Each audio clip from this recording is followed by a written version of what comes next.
Hey students, I'm super excited to start Module 5. We are getting so close to big breaks coming up and feeling of a time when you guys can take a breath. I promise it's getting there super close.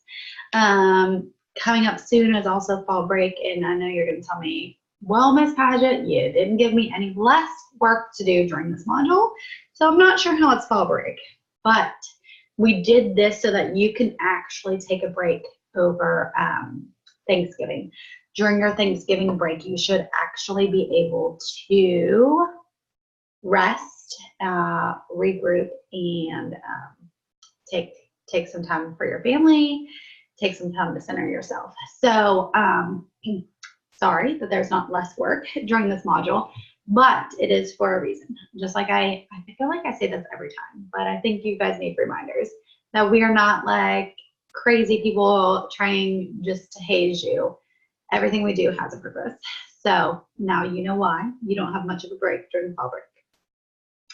So during this module, Module 5, respiratory, very important module, obviously. Number one issue that we need to treat whenever we're prioritizing anything is respiratory. So we are going to focus a lot, obviously, on respiratory during this module. You might see that acid-base is and fluid and electrolyte balance is part of this module. There is a lot of information in there, and I know this can be overwhelming. It can be daunting. We're not going to be asking you to read ABGs and interpret them and know everything that you need to know about that. That comes next semester, so something to look forward to. But this is really important to know as a nurse, as the RN who is responsible for the patient. So hang on.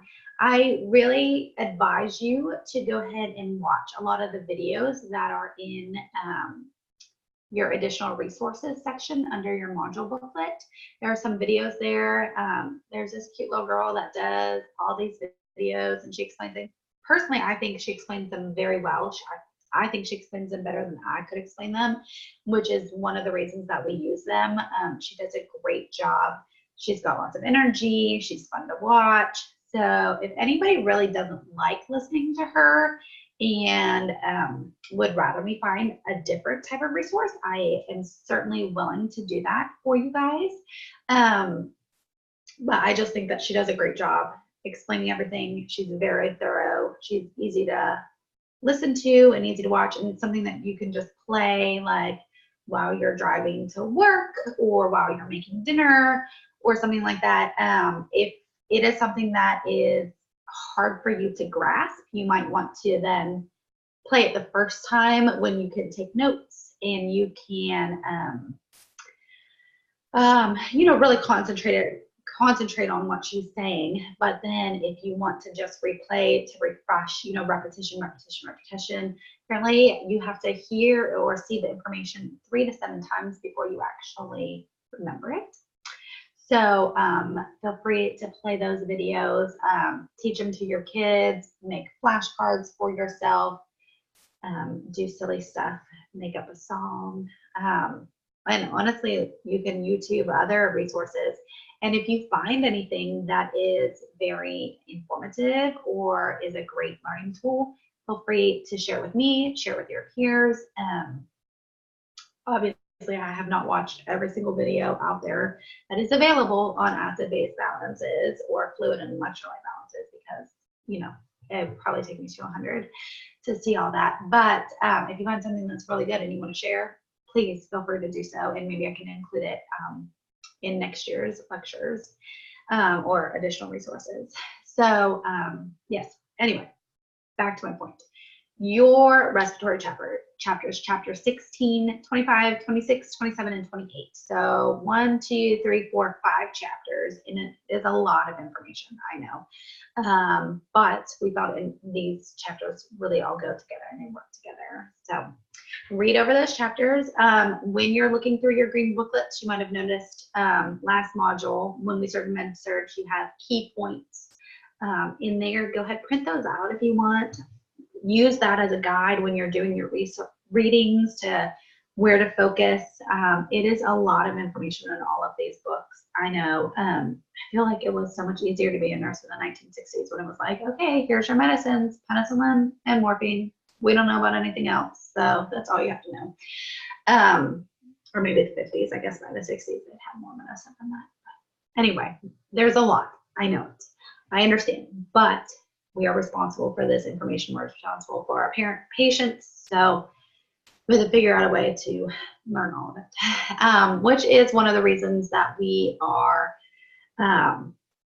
doing the pass points. There's 3 pass points this module. There's a fluid and electrolytes, there's an acid base, and then there's an NCLEX pass point. Now you'll see it's written there that during your NCLEX pass point, it's you sit down, you do all the questions at one time, and pass point will actually shut off when you have reached mastery level.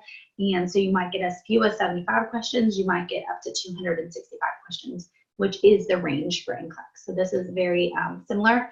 You can take it in your PJs if you want. You can go into this thinking like, okay, this is similar to NCLEX. I'm going to prepare like I'm sitting for NCLEX, and I'm going to take it like I'm going to take the NCLEX. Me personally, the more times I do things, the more comfortable I am with it. So I like to do things like that in a similar manner that I would. So I would, you know, take my computer maybe to the library or somewhere that it's going to be a similar element to where I'm taking the NCLEX, so that in my mind, the day that I go take the NCLEX, I've done this before. I'm familiar with this. Also, so if you do great and your computer shuts off at 75 questions, you don't immediately throw up like I did when I took the NCLEX. I was for sure that I failed. And honest to goodness, threw up afterwards because I was so nervous. The computer just literally shut off. I had no idea what was happening. Anyway, here I am today. So that's great news. Besides the point. So your chapters, we already discussed. Your HESI remediation, I forgot to mention that. That is due on the 13th. Some of you might be watching this after the 13th. Hopefully you completed that and turned in your proofs to Miss Hamilton.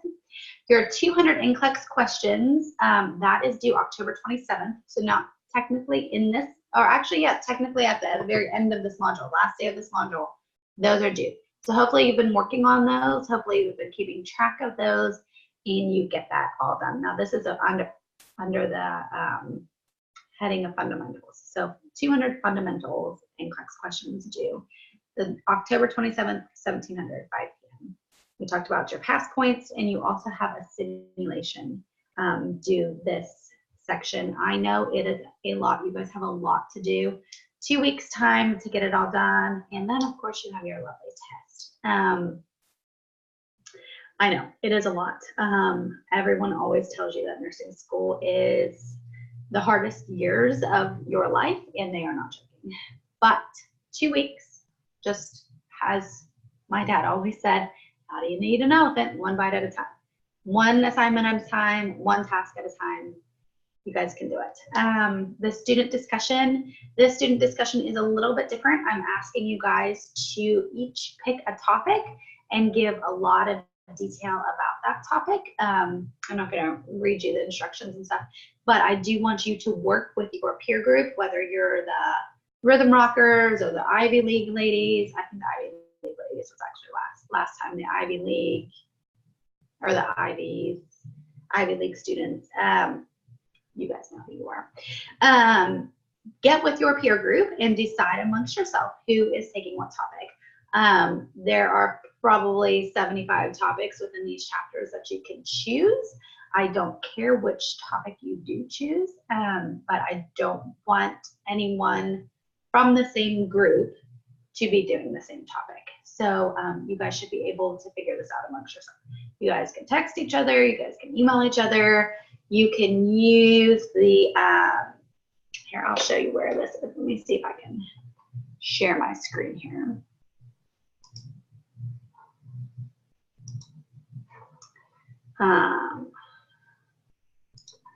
Share this screen right here. If I scroll up, I think that's showing you my email instead. Hold on, that's not what I meant to do. Share.